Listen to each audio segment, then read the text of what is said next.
This is the Try Swim Coach podcast, where the most difficult leg of the triathlon becomes your friend, leaving your struggles and your competition behind you. TrySwimCoach.com, helping you to laugh at the water. Welcome to Try Swim Coach. This is Kevin, and this is episode number 75. And again, I have assistant coach Chris Haig on the other line. Hey, Chris, how's it going? Not too bad. Happy New Year, Kev. Yeah, Happy New Year to you too. And Happy New Year to everybody that's listening to this podcast. We are getting ready for an awesome year. We were just talking about all the exciting things that are coming up. And at least on the West Coast, the weather is really great right now. Yeah. But in the rest of the U.S., perfect swim weather. Exactly. Yeah. Especially if you have an indoor pool, which Yes. most people do. I sure hope so. Swimming in Lake Placid right now would not be pleasant. Yeah, no, I know. The year-round open water swimming is more of a dream in those places. But yeah, so what have you been up to? So how's your training going? How was your Festivus and all that? Oh, my Festivus was great. The airing of grievances was fantastic as always.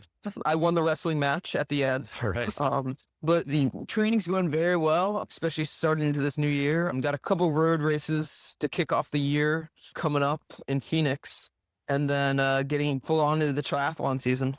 But thankfully be able to, ride outside and run outside, Yeah. which definitely helps getting those vitamin D levels up. Yeah, totally. Yeah, I just talked to a guy that's living in Iceland for the winter, and there's like zero sunlight. There really is zero sunlight. I'm like, it's not even I think I would just be super depressed, and I would be really unhealthy just because like that sunlight is so important. Just even look out the window and see it I think is an important thing. Yeah. I guess you have to get up those, those artificial, those happy lights with the full spectrum radiance. But even then, it's not the same. No, yeah, definitely not. But so today we wanted to talk about the 4 ways to get into shape in the new year if you are not in shape right now. Sure. Or even if you are in shape and you're looking to just keep the momentum going, this will be something you can use. So let's get right into it. So the first one is consistency and forming new habits. And I think that's really important for people who want to make a New Year's resolution to get faster in the water or to get in shape, is to start forming good habits. Because a lot of people, this January 1st rolls around and say, all right, I'm going to do this. And then they continue to do what they've been doing for the past year. Yeah. And if you want to keep the change and keep your resolution, then you have to create that change. And humans are creatures of habits. So doing little things each day to change how you've been acting to get faster or to get healthier. And that could be as easy as going to the pool. And you don't even have to, and I've said this on previous podcasts, you don't even have to get in the pool at first. Yeah. Just going to the gym and starting to create a habit so that when you do start to get in the water, it's second nature. Rolling out of bed and going straight to the gym, or setting a schedule where you know that you're going to be swimming Monday, Wednesday, and Friday of this week. And just getting into that habit and setting that schedule will help you keep that resolution of getting in the water. Yeah. And I actually was just working on this morning. I was working on my schedule for my work schedule for what I do every day. And I had been procrastinating doing that for so long. And it was just bothering me. And every time I thought about it, I would feel stressed. But I sat down and I just wrote it all out. And just doing that helps so much. If you just write it down and say, okay, these are the days I'm going to do these things. And then it kind of gives you that, like you put that into writing, you put that into place, and it's not as big a deal once you put that down. And then it's also like the other thing that I was starting to look at when I was thinking about my schedule, I was kind of feeling overwhelmed. Like, oh, I have 8 million things to do every day. I don't even want to look at it. But when it comes down to it, even just saying, I'm going to do these 2 things every day is much better than looking at it like, oh, I have too many things to do, I'm not even going to look at it. So I'm applying that to training and swimming. It's just doing one thing. Like if that's, like you said, like if it's just getting in the pool, if that's your one thing that you're doing that day, then that's pretty awesome. That's a good start, and then you start to build that habit. Then you get in the pool and you do, 400 meters, and that's your day. And then the next time you get in the pool and you do a little bit more, and it's like, the little bite-sized chunks are a lot easier to deal with than saying, okay, I need to get in shape for a 1 mile swim in a triathlon. So I need to do at least 1,000 meters tomorrow. Like that's a much more difficult way of doing it. That's a recipe. Creating those high standards for yourself is you're setting yourself up to fail. Creating a consistent schedule too when it comes to triathlon training. And I've noticed when things outside my control get really hectic, like at work or with family commitments, creating a consistent schedule first off, as far as Monday, I'm going to have a swim.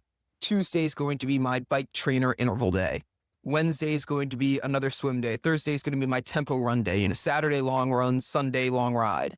Having that consistency helps calm your nerves because you know what's coming. You know that, all right, it's Wednesday morning, you wake up, you have to get to the pool to do your long intervals. And creating that consistency, it helps you go on to autopilot and get through those workouts when things outside your control get hectic.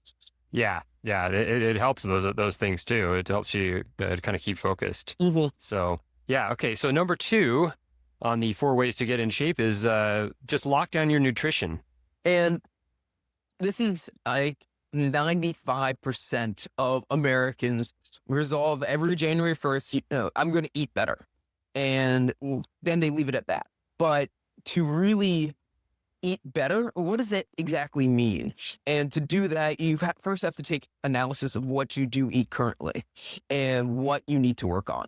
So it could be something like as easy as I'm going to eat more vegetables.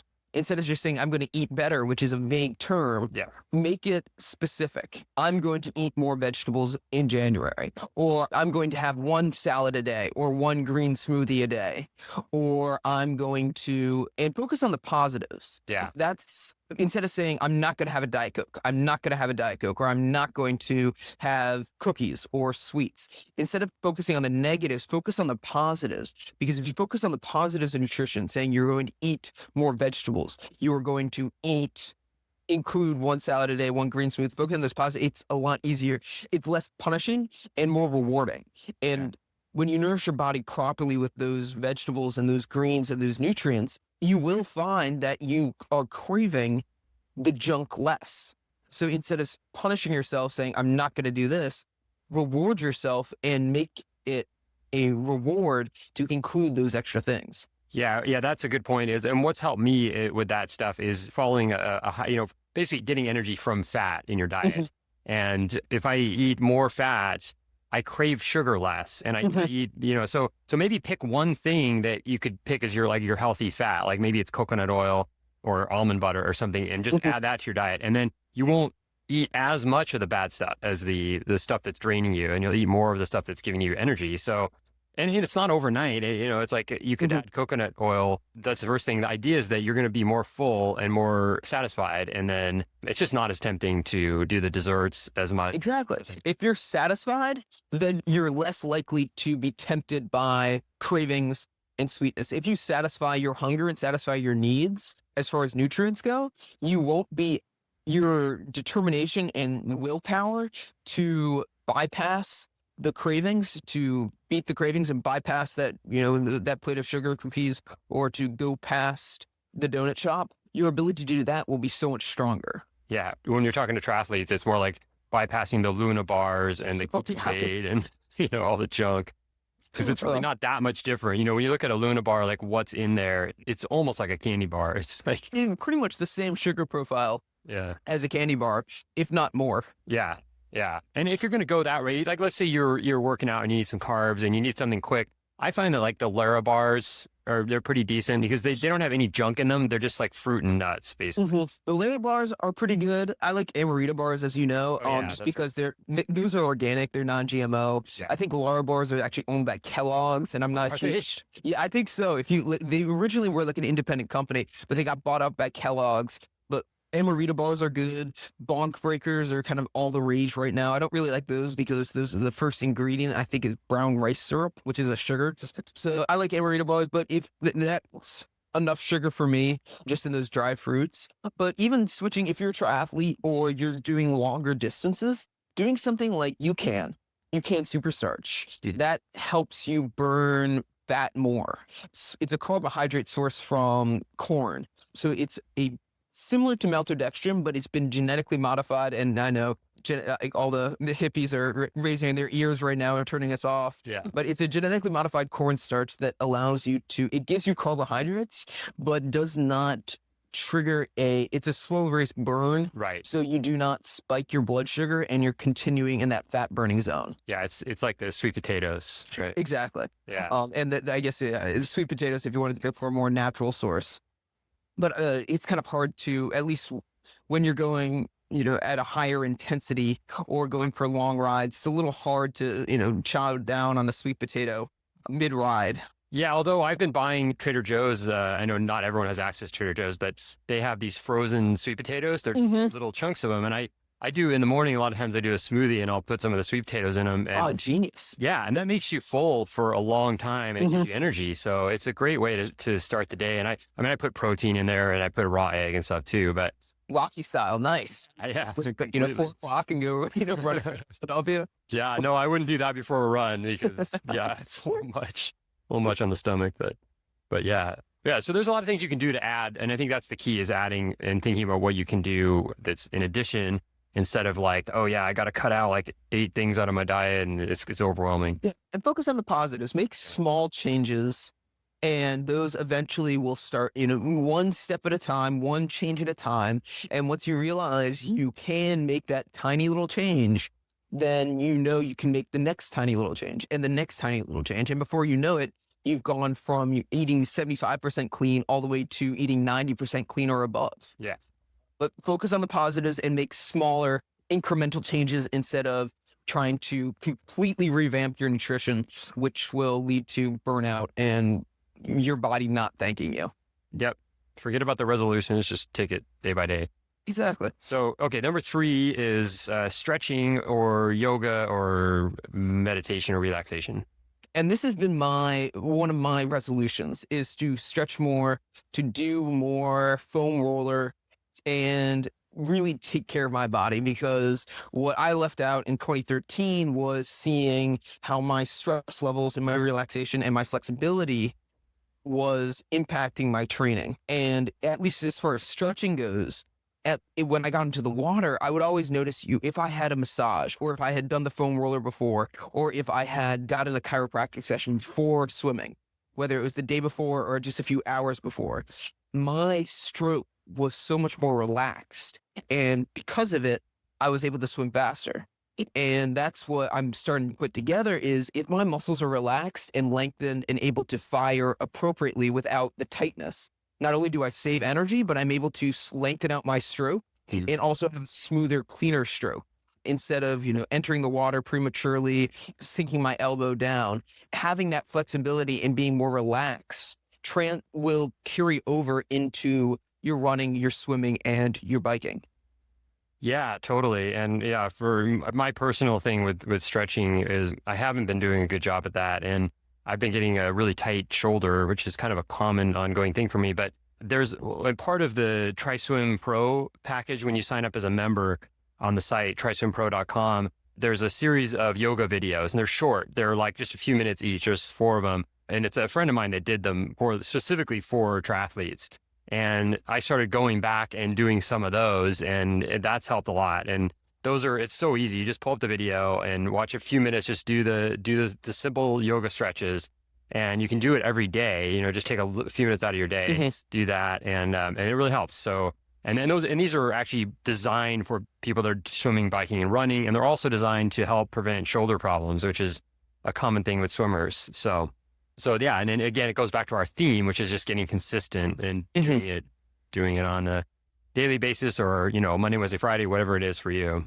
Yeah, just 5 to 10 minutes or 5 to 10 minutes a day, or putting into what I'm doing now is I'm putting it into my Training Peaks account to keep me accountable, or to my workout schedule saying, I've got 30 minutes blocked out on Tuesdays and Thursday nights. I have a date with my foam roller. I turn on the television or turn on a podcast or something that I like and is enjoyable and just work out with my foam roller. And there's different types of foam rollers. You can get the Trigger Point, you get the Rumble Roller, but as long as you're stretching and activating, working on those small muscle tissues and muscle fibers, and what's the scientific term, but working on those muscles to loosen up those knots and lengthen them out Yeah. is the key point. Yeah, absolutely. Have you used the trigger point therapy stuff? I use a rumble roller, which I find a lot harder.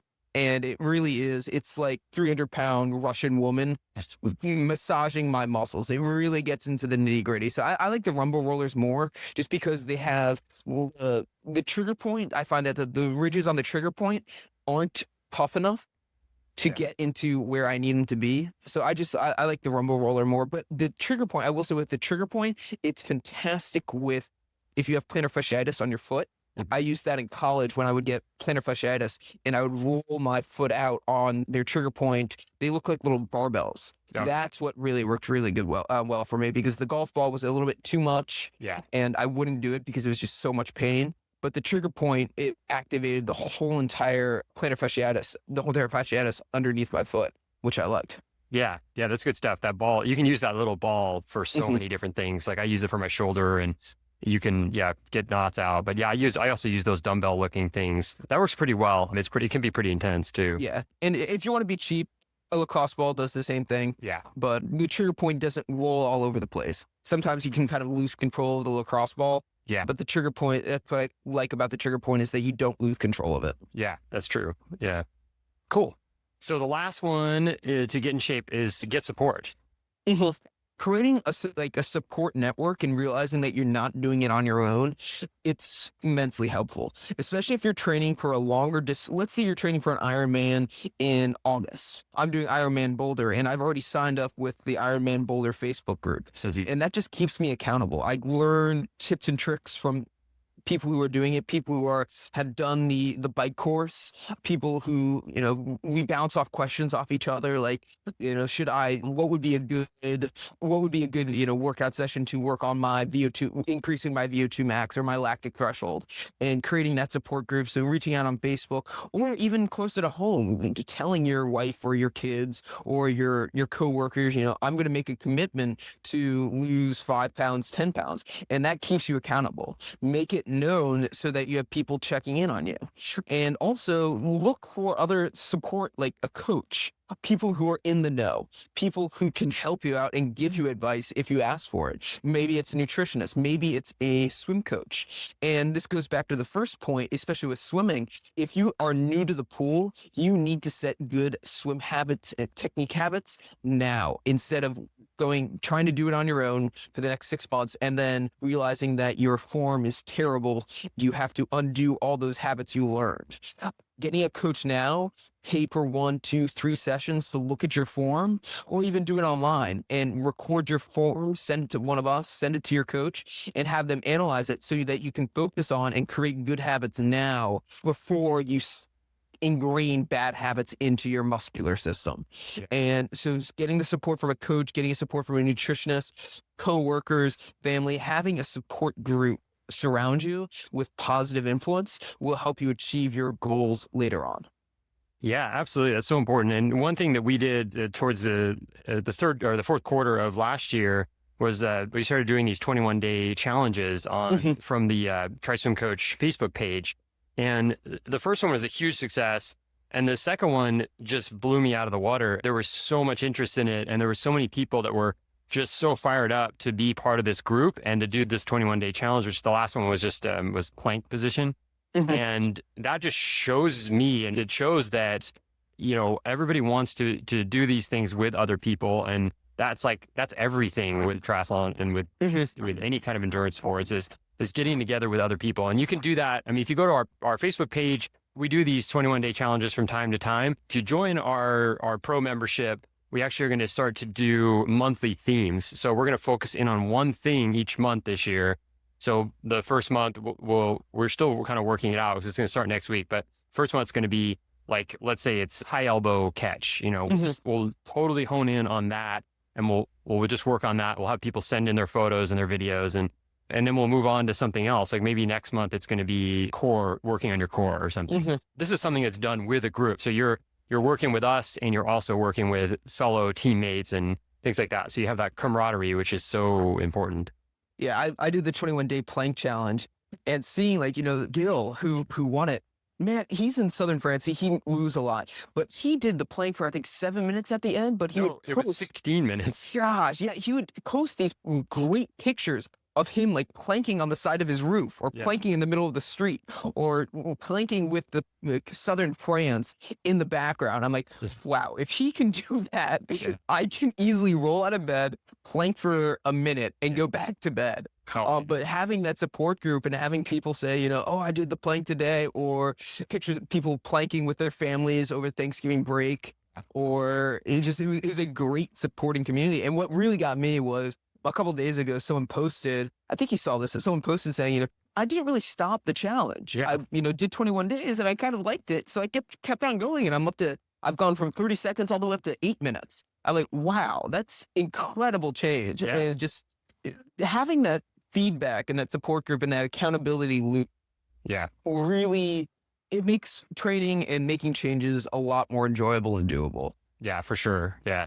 So yeah, if you want to join that, again, it's the Facebook page. It's just facebook.com/TrySwimCoach. And then to join our membership site where we're going to get into more depth and detail, it's just TrySwimPro.com. And if you already are a member, or if you already have bought something from us, you can actually get a discount on that. So you just look for that when you go to the page. So yeah. So what else is going on? Do we miss anything?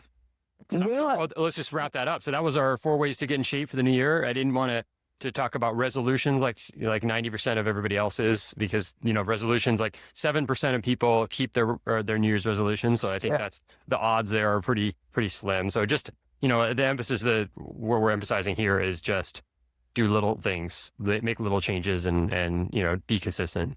Mm-hmm. And realize the final point is, if you mess up, let's say you slip up and you have a cookie, or you don't make a pool session. It's not all or nothing. It's easy to, next meal, straighten things out, or next day, get into the pool. If you mess up, forgive yourself and move on, because beating yourself up and thinking, oh, it's my whole entire resolution's shot right now, that doesn't help. Realize moments for change, or the ability to change, every single moment is ripe with it. So you either can make the change or you can't, but it's not all or nothing. Exactly. Well, cool. That's a good place to wrap it up here. So again, Chris, thanks for coming on, and have a great day out there in Arizona. And we'll do this again in a couple weeks. Great. I'll talk to you later, Kev. All right. Thanks for listening to another episode covering swimming and triathlon mastery. To get your free online swim clinic, just go to tryswimlessons.com. Give us your name and email, and we'll have session number 1 off to you right away. Begin your process of befriending the swim and laughing at the water now.